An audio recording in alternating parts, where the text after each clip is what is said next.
Hello everyone, welcome to my channel.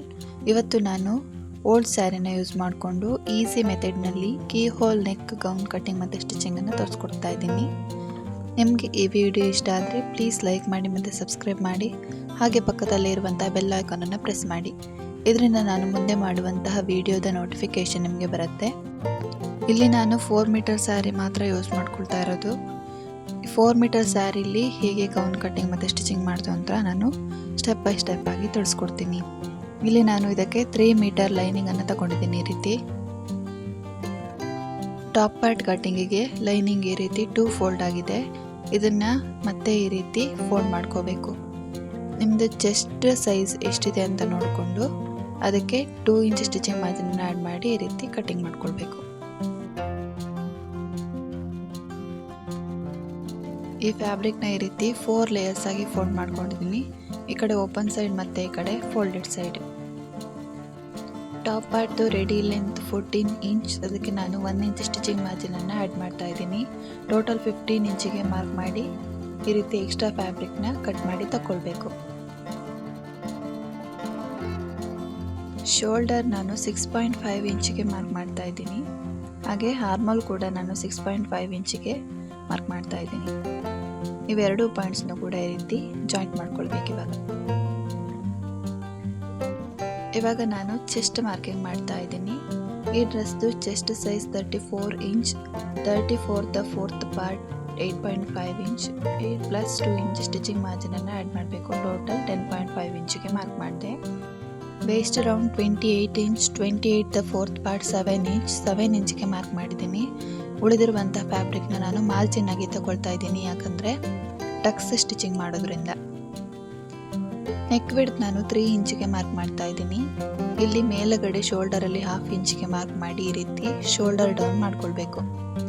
ಇಲ್ಲಿ ಆರ್ಮೋಲಲ್ಲಿ ಟೇಪನ್ನು ಈ ರೀತಿ ಫೋಲ್ಡ್ ಮಾಡಿಕೊಂಡು ಸೆಂಟ್ರಿಗೆ ಮಾರ್ಕ್ ಮಾಡಿಕೊಂಡು ಬ್ಯಾಕ್ ಆರ್ಮ್ ಶೇಪ್ನ ತಗೊಳ್ಬೇಕು ಈ ರೀತಿ.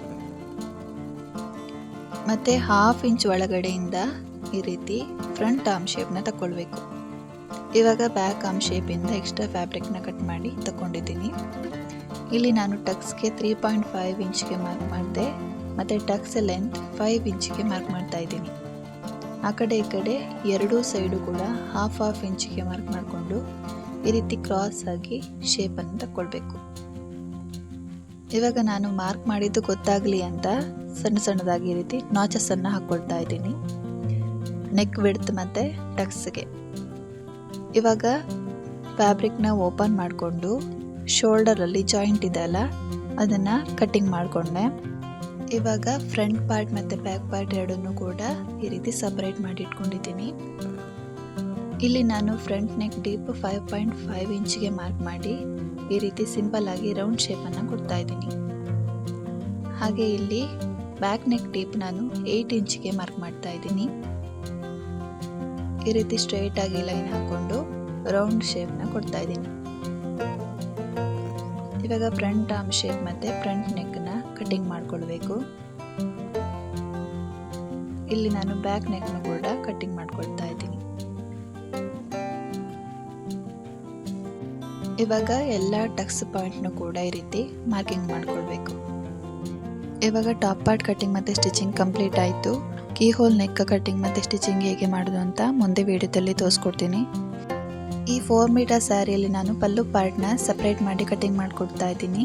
ಇದನ್ನು ನಾನು ಸ್ಲೀವ್ಸ್ಗೆ ಮತ್ತು ಕೀ ಹೋಲ್ ನೆಕ್ಗೆ ಯೂಸ್ ಮಾಡ್ಕೊಳ್ತೀನಿ. ಇವಾಗ ಪಲ್ಲು ಪಾರ್ಟ್ನ ಕಟಿಂಗ್ ಮಾಡಿ ಉಳಿದಿರುವಂಥ ಸ್ಯಾರಿಲಿ ಟಾಪ್ ಪಾರ್ಟ್ಗೆ ಎಷ್ಟು ಬೇಕು ಅಂತ ಫ್ಯಾಬ್ರಿಕ್ ನೋಡಿಕೊಂಡು ಈ ರೀತಿ ಕಟಿಂಗ್ ಮಾಡ್ಕೊಳ್ಬೇಕು. ಇವಾಗ ನಾನು ನೆಕ್ ಪಾರ್ಟಲ್ಲಿ ಈ ರೀತಿ ಸ್ಟಿಚ್ ಮಾಡ್ಕೊಳ್ತಾ ಇದ್ದೀನಿ. ಸ್ಟಿಚಿಂಗ್ ಆದ ನಂತರ ಈ ರೀತಿ ಎಕ್ಸ್ಟ್ರಾ ಫ್ಯಾಬ್ರಿಕ್ನ ಕಟಿಂಗ್ ಮಾಡ್ಕೊಳ್ಬೇಕು. ಇಲ್ಲಿ ನಾನು ನೆಕ್ ಪಾರ್ಟಲ್ಲಿ ಈ ರೀತಿ ಚಿಕ್ಕ ಚಿಕ್ಕದಾಗಿ ಕಟಿಂಗ್ ಮಾಡ್ಕೊಳ್ತಾ ಇದ್ದೀನಿ. ಈ ರೀತಿ ಕಟಿಂಗ್ ಮಾಡಿ ಆದ ನಂತರ ಈ ರೀತಿ ಫ್ಯಾಬ್ರಿಕ್ನ ಉಲ್ಟಾ ಫೋಲ್ಡ್ ಮಾಡಬೇಕು. ನೆಕ್ ಲೈನಲ್ಲಿ ಈ ರೀತಿ ಸಿಂಪಲ್ ಆಗಿ ಪ್ರೆಸ್ ಮಾಡಿಕೊಂಡು ಆಮೇಲೆ ಉಲ್ಟಾ ಮಾಡಬೇಕು ಈ ರೀತಿ.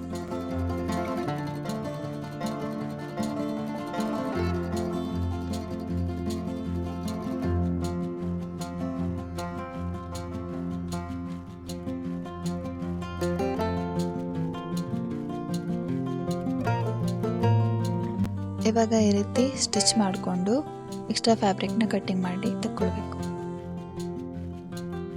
ಇಲ್ಲಿ ನಾನು ಸ್ಯಾರಿ ಪಲ್ಲು ಪಾರ್ಟ್ನ ತಗೊಂಡಿದ್ದೀನಿ. ಸ್ಲೀವ್ಸ್ ಕಟ್ಟಿಂಗಿಗೆ ಈ ರೀತಿ 2 ಫೋಲ್ಡ್ ಮಾಡಿಕೊಂಡು 13 ಇಂಚ್ಗೆ ಮಾರ್ಕ್ ಮಾಡಿ ಕಟ್ಟಿಂಗ್ ಮಾಡ್ಕೊಳ್ತಾ ಇದ್ದೀನಿ. ಈ ರೀತಿ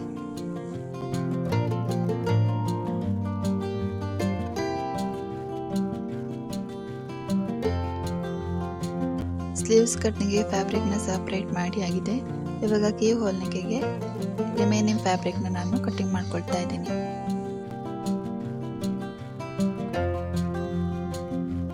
ಇದು ಕೀ ಹೋಲ್ ನೆಕ್ಗೆ ಮತ್ತು ಇದು ಸ್ಲೀವ್ಸ್ಗೆ. ಇವಾಗ ಕೀ ಹೋಲ್ ನೆಕ್ ಕಟ್ಟಿಂಗ್ ಹೇಗೆ ಮಾಡೋದು ಅಂತ ನೋಡೋಣ. ಇಲ್ಲಿ ನಾನು ಈ ಫ್ಯಾಬ್ರಿಕ್ನ ಈ ರೀತಿ 2 ಫೋಲ್ಡ್ ಆಗಿ ಈ ರೀತಿ ಫೋಲ್ಡ್ ಮಾಡ್ಕೊಳ್ತಾ ಇದ್ದೀನಿ. ಸೆಂಟ್ರಲ್ಲಿ ಈ ರೀತಿ ಪ್ರೆಸ್ ಮಾಡ್ಕೊಳ್ಬೇಕು. ಇವಾಗ ಟಾಪ್ ಪಾರ್ಟಲ್ಲಿ ಫ್ರಂಟ್ ಪಾರ್ಟ್ನ ತಗೊಂಡು ಈ ರೀತಿ ಸೆಂಟ್ರಲ್ಲಿ ಬರೋ ಹಾಗೆ ಈ ರೀತಿ ನೀಟಾಗಿ ಇಟ್ಕೊಳ್ಬೇಕು.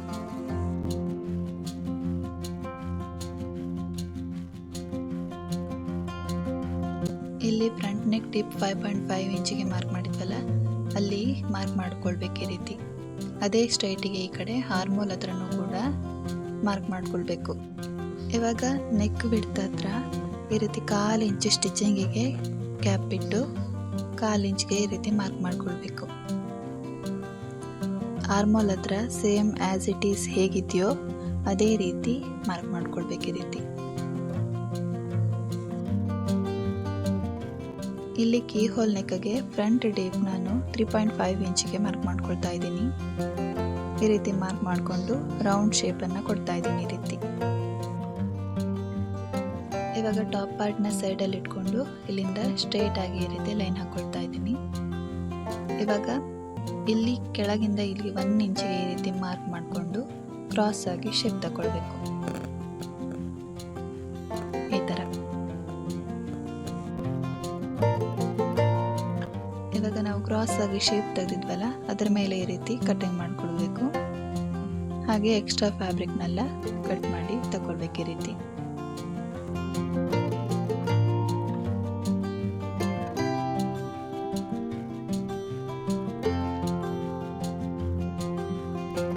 ಇವಾಗ ಕೀ ಹೋಲ್ ನೆಕ್ದು ಕಟ್ಟಿಂಗ್ ಕಂಪ್ಲೀಟ್ ಆಗಿದೆ. ಇವಾಗ ಈ ರೀತಿ ಒಂದು ಎಕ್ಸ್ಟ್ರಾ ಲೈನಿಂಗ್ ಪೀಸ್ನ ತಗೊಂಡು ಮೇನ್ ಫ್ಯಾಬ್ರಿಕ್ ಅಡ್ಡಿಗಡೆ ಹೋಗೋ ಹಾಗೆ ಈ ರೀತಿ ಪಿನ್ ಅಟ್ಯಾಚ್ ಮಾಡ್ಕೊಳ್ತಾ ಇದ್ದೀನಿ.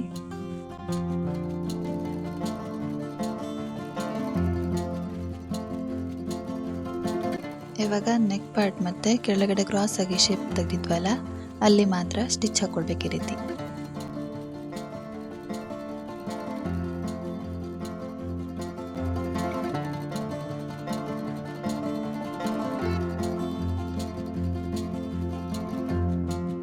ಇವಾಗ ಮೇಲ್ಗಡೆ ನೆಕ್ ಪಾರ್ಟಲ್ಲಿ ಮತ್ತೆ ಇಲ್ಲಿ ಎಕ್ಸ್ಟ್ರಾ ಫ್ಯಾಬ್ರಿಕ್ನ ಕಟ್ ಮಾಡಿ ತಕ್ಕೊಂಡು ಚಿಕ್ಕ ಚಿಕ್ಕದಾಗಿ ಕಟ್ಟಿಂಗ್ ಮಾಡ್ಕೊಳ್ಬೇಕು.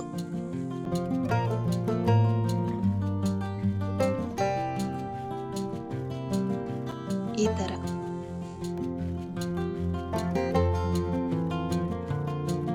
ಈ ರೀತಿ ಚಿಕ್ಕ ಚಿಕ್ಕದಾಗಿ ಕಟ್ಟಿಂಗ್ ಮಾಡಿದ ನಂತರ ಇದನ್ನ ಅಪೋಸಿಟ್ ಆಗಿ ಟರ್ನ್ ಮಾಡ್ಕೊಳ್ಬೇಕು ಈ ರೀತಿ. ಇವಾಗ ಈ ರೀತಿ ಸ್ಟಿಚ್ ಹಾಕೊಂಡು ಎಕ್ಸ್ಟ್ರಾ ಫ್ಯಾಬ್ರಿಕ್ನ ಕಟ್ ಮಾಡಿ ತಗೊಳ್ಬೇಕು.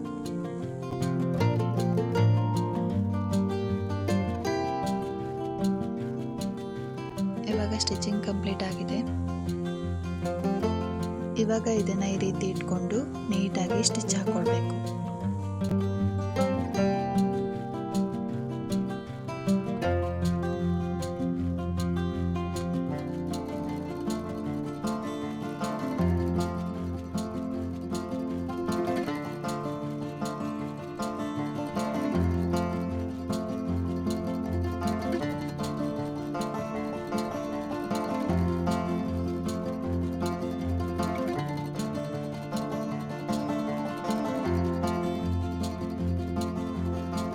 ಇವಾಗ ಇದು ರೆಡಿ ಆಗಿದೆ. ಇವಾಗ 2 ಟಕ್ಸ್ ಮಾರ್ಕಿಂಗ್ ಮಾಡಿದ್ವಲ್ಲ ಅದನ್ನ ಈ ರೀತಿ ಇಟ್ಕೊಂಡು ಸ್ಟಿಚಿಂಗ್ ಮಾಡ್ಕೊಳ್ಬೇಕು.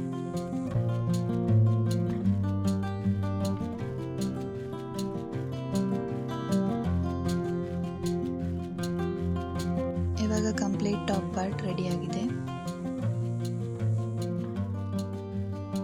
ಇವಾಗ ಇವಾಗ ಸ್ಲೀವ್ಸ್ ಕಟಿಂಗಿಗೆ ಈ ರೀತಿ 2 ಲೇಯರ್ಸ್ ಆಗಿ ಇಟ್ಕೊಂಡಿದ್ದೀನಿ. ಮತ್ತು ಇದನ್ನು ಈ ರೀತಿ ಫೋಲ್ಡ್ ಮಾಡ್ಕೊಳ್ಬೇಕು. ಈ ರೀತಿ 4 ಲೇಯರ್ಸ್ ಆಗಿ ಈ ರೀತಿ ಫೋಲ್ಡ್ ಮಾಡ್ಕೊಳ್ಬೇಕು. ಈ ಕಡೆ ಓಪನ್ ಸೈಡ್ ಮತ್ತು ಇದು ಫೋಲ್ಡೆಡ್ ಸೈಡ್. ಇವಾಗ ಆರ್ಮೋಲ್ ರೌಂಡ್ನ ಮಾರ್ಕಿಂಗ್ ಮಾಡೋದಕ್ಕೆ ನಾನಿಲ್ಲಿ ಬ್ಯಾಕ್ ಟಾಪ್ ಪಾರ್ಟ್ನ ತಗೊಂಡಿದ್ದೀನಿ. ಇಲ್ಲಿ ಮೇಲ್ಗಡೆ 1/2 ಇಂಚ್ ಸ್ಟಿಚಿಂಗಿಗೆ ಬಿಟ್ಟು ಆರ್ಮೋಲ್ ರೌಂಡ್ ಎಷ್ಟಿದೆ ಅಂತ ಚೆಕ್ ಮಾಡಬೇಕು. ಇಲ್ಲಿ 9 ಇಂಚ್ ಬಂದಿದೆ. ಈ 9 ಇಂಚಲ್ಲಿ 1 ಇಂಚನ್ನು ಮೈನಸ್ ಮಾಡಿ ಇಲ್ಲಿ ಮಾರ್ಕಿಂಗ್ ಮಾಡಬೇಕು. ನಾನಿಲ್ಲಿ 8 ಇಂಚಿಗೆ ಮಾರ್ಕಿಂಗ್ ಮಾಡ್ತಾ ಇದ್ದೀನಿ. ಈ ರೀತಿ ಮಾರ್ಕಿಂಗ್ ಮಾಡೋದ್ರಿಂದ ಸ್ಟಿಚಿಂಗ್ ಮಾಡುವಾಗ ಆರ್ಮೋಲ್ ಪರ್ಫೆಕ್ಟ್ ಆಗಿ ಬರುತ್ತೆ. ಇಲ್ಲಿ ನಾನು ಸ್ಲೀವ್ಸ್ದ ಲೆಂತ್ 12 ಇಂಚನ್ನು ತಗೊಂಡಿದ್ದೀನಿ, ವಿಡ್ತ್ 8 ಇಂಚ್. ಇಲ್ಲಿ ಮೇಲುಗಡೆ 3 ಇಂಚಿಗೆ ಮಾರ್ಕ್ ಮಾಡ್ತಾ ಇದ್ದೀನಿ. ಈ ಕಡೆ 2 ಇಂಚ್ ಮಾರ್ಜಿನನ್ನು ಈ ರೀತಿ ಮಾರ್ಕ್ ಮಾಡಿಕೊಂಡು ಸ್ಲೀವ್ಸ್ದ ಶೇಪನ್ನು ತಗೊಳ್ಬೇಕು. ಸ್ಲೀವ್ಸ್ದು ಬಾಟಮ್ 6 ಇಂಚ್ಗೆ ಮಾರ್ಕ್ ಮಾಡ್ತಾ ಇದ್ದೀನಿ. ಇವಾಗ 2 ಪಾಯಿಂಟ್ಸ್ನು ಕೂಡ ಈ ರೀತಿ ಜಾಯಿಂಟ್ ಮಾಡಿಕೊಂಡು ಎಕ್ಸ್ಟ್ರಾ ಫ್ಯಾಬ್ರಿಕ್ನ ಕಟ್ ಮಾಡಿ ತಗೊಳ್ಬೇಕು.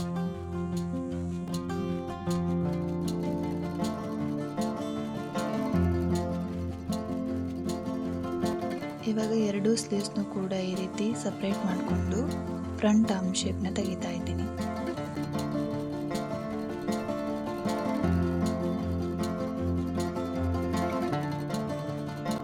ಇವಾಗ ಸ್ಲೀವ್ಸ್ ಕಟ್ಟಿಂಗ್ ಕೂಡ ಕಂಪ್ಲೀಟ್ ಆಗಿದೆ. ಪಲ್ಲು ಪಾರ್ಟ್ ಮತ್ತು ಟಾಪ್ ಪಾರ್ಟ್ ಎರಡನ್ನೂ ಕಟ್ ಮಾಡಿ ಉಳಿದಿರುವಂತಹ ರಿಮೈನಿಂಗ್ ಸ್ಯಾರಿಲಿ ಬಾಟಮ್ ಪಾರ್ಟ್ ಕಟಿಂಗಿಗೆ ಈ ರೀತಿ ಸೆಂಟ್ರಲ್ಲಿ ಕಟಿಂಗ್ ಮಾಡಿಕೊಡ್ಬೇಕು. ಈ ರೀತಿ ಫ್ರಂಟ್ ಪಾರ್ಟ್ ಮತ್ತು ಬ್ಯಾಕ್ ಪಾರ್ಟ್ ಎರಡಕ್ಕೂ ಕೂಡ ಪ್ಲೇಟ್ಸ್ ಮಾಡ್ಕೊಳ್ಳೋದಕ್ಕೋಸ್ಕರ ಈ ರೀತಿ ಸೆಂಟ್ರಿಗೆ ಕಟ್ ಮಾಡಿ 2 ಪೀಸಸ್ ಆಗಿ ಮಾಡ್ಕೊಂಡಿದ್ದೀನಿ. ಇವಾಗ ಲೆಂತ್ ಕಟ್ಟಿಂಗ್ ಮಾಡ್ಕೊಳ್ಳೋದಕ್ಕೆ ಈ ರೀತಿ ಫೋಲ್ಡ್ ಮಾಡಿಕೊಂಡು ಇಟ್ಕೊಂಡಿದ್ದೀನಿ. ಮೇಲುಗಡೆ ಅಳತೆ ಟೇಪಲ್ಲಿ 14 ಇಂಚನ್ನು ಬಿಟ್ಟು 55 ಇಂಚಿಗೆ ಈ ರೀತಿ ಮಾರ್ಕ್ ಮಾಡ್ಕೊಳ್ತಾ ಇದ್ದೀನಿ. ಇವಾಗ ಈಗ ರೀತಿ ಸ್ಟ್ರೈಟ್ ಆಗಿ ಲೈನ್ ಹಾಕೊಂಡು ಎಕ್ಸ್ಟ್ರಾ ಫ್ಯಾಬ್ರಿಕ್ನ ಕಟ್ ಮಾಡಿ ತಗೊಳ್ಬೇಕು. ಟಾಪ್ ಪಾರ್ಟನ್ನು ಮೈನಸ್ ಮಾಡಿದರೆ 41 ಇಂಚ್ ಆಗುತ್ತೆ. ಈ ಬಾಟಮ್ ಪಾರ್ಟ್ ಲೆಂತ್ 41 ಇಂಚ್ ಇದೆ. ಇವಾಗ ಸ್ಯಾರಿನ ಈ ರೀತಿ ಓಪನ್ ಮಾಡಿಕೊಂಡು ಈ ರೀತಿ ಸ್ಮಾಲ್ ಆಗಿ ಪ್ಲೇಟ್ಸ್ ಮಾಡ್ಕೊಳ್ತಾ ಹೋಗಬೇಕು. ಇಲ್ಲಿ ಸ್ಯಾರಿ ತುಂಬ ಕಡಿಮೆ ಇರೋದ್ರಿಂದ ನಾನಿಲ್ಲಿ ಯಾವುದೇ ರೀತಿ ಪ್ಲೇಟ್ಸ್ ಮಾರ್ಕಿಂಗ್ ಮಾಡ್ಕೊಳ್ತಾ ಇಲ್ಲ. ಸಿಂಪಲ್ ಆಗಿ ಈ ರೀತಿ ಪ್ಲೇಟ್ಸ್ ಮಾಡಿಕೊಂಡು ಪಿನ್ ಅಟ್ಯಾಚ್ ಮಾಡ್ಕೊಳ್ತಾ ಇದ್ದೀನಿ.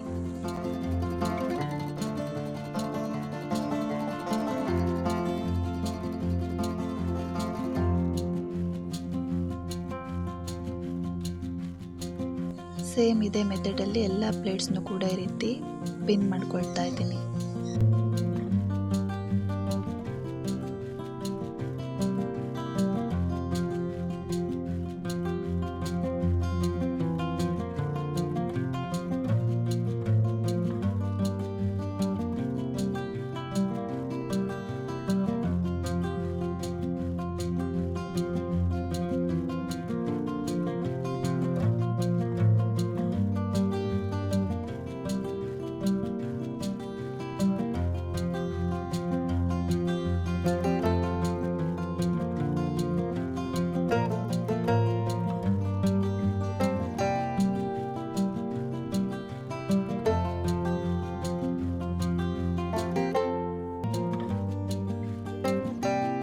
ಈ ರೀತಿ ಟಾಪ್ ಪಾರ್ಟ್ ವೇಸ್ಟಿಗೆ ಸರಿ ಆಗೋ ಹಾಗೆ ಪ್ಲೇಟ್ಸ್ ಮಾಡಿಕೊಡ್ಬೇಕು.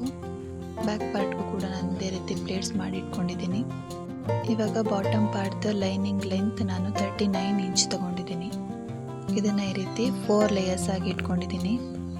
ಈ ಕಡೆ ಓಪನ್ ಸೈಡ್ ಮತ್ತು ಇದು ಫೋಲ್ಡೆಡ್ ಸೈಡ್. ಇವಾಗ ವೇಸ್ಟ್ ಪಾರ್ಟ್ನ ಈ ರೀತಿ ಫೋಲ್ಡ್ ಮಾಡಿಕೊಂಡು ಈ ರೀತಿ ಮಾರ್ಕಿಂಗ್ ಮಾಡಿಕೊಳ್ಬೇಕು.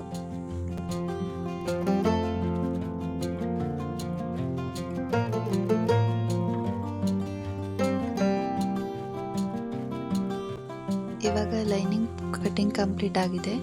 ಮೇಲ್ಗಡೆ ಫ್ಯಾಬ್ರಿಕ್ ಜಾಯಿಂಟ್ ಇರೋದ್ರಿಂದ ನಾನು ಈ ರೀತಿ ಸಪ್ರೇಟ್ ಮಾಡ್ಕೊಳ್ತಾ ಇದ್ದೀನಿ.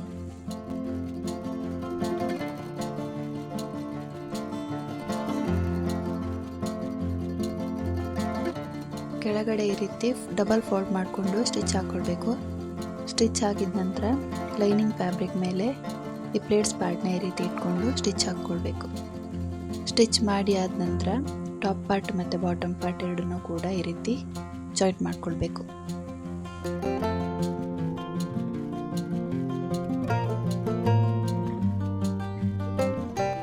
ಇದೇ ಮೆಥಡಲ್ಲಿ ಬ್ಯಾಕ್ ಪಾರ್ಟ್ನು ಕೂಡ ಸ್ಟಿಚ್ ಮಾಡ್ಕೊಳ್ಬೇಕು. ಇವಾಗ ಎರಡು ಶೋಲ್ಡರ್ ಪಾರ್ಟ್ನು ಕೂಡ ಈ ರೀತಿ ಜಾಯಿಂಟ್ ಮಾಡ್ಕೊಳ್ಬೇಕು. ಎರಡು ಶೋಲ್ಡರ್ ಪಾರ್ಟ್ ಜಾಯಿಂಟ್ ಮಾಡಿದ ನಂತರ ಈ ರೀತಿ ಸ್ಲೀವ್ಸ್ನ ಅಟ್ಯಾಚ್ ಮಾಡ್ಕೊಳ್ಬೇಕು.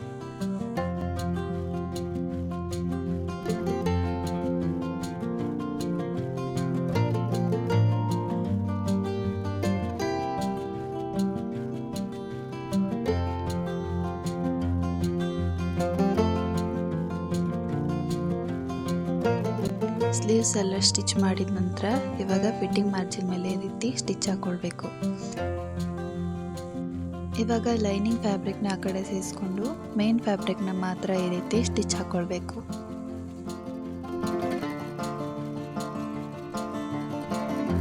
ಮೇನ್ ಫ್ಯಾಬ್ರಿಕ್ನ ಸ್ಟಿಚ್ ಮಾಡಿ ಆದ ನಂತರ ಈ ರೀತಿ ಒಳಗಡೆ ಸೇರಿಸ್ಕೊಂಡು ಲೈನಿಂಗ್ ಫ್ಯಾಬ್ರಿಕ್ನ ಮಾತ್ರ ಇವಾಗ ಸ್ಟಿಚ್ ಮಾಡ್ಕೊಳ್ಬೇಕು. ಇದೇ ಮೆಥಡಲ್ಲಿ ಇನ್ನೊಂದು ಸೈಡು ಕೂಡ ಸ್ಟಿಚ್ ಹಾಕ್ಕೊಳ್ಬೇಕು ಈ ರೀತಿ.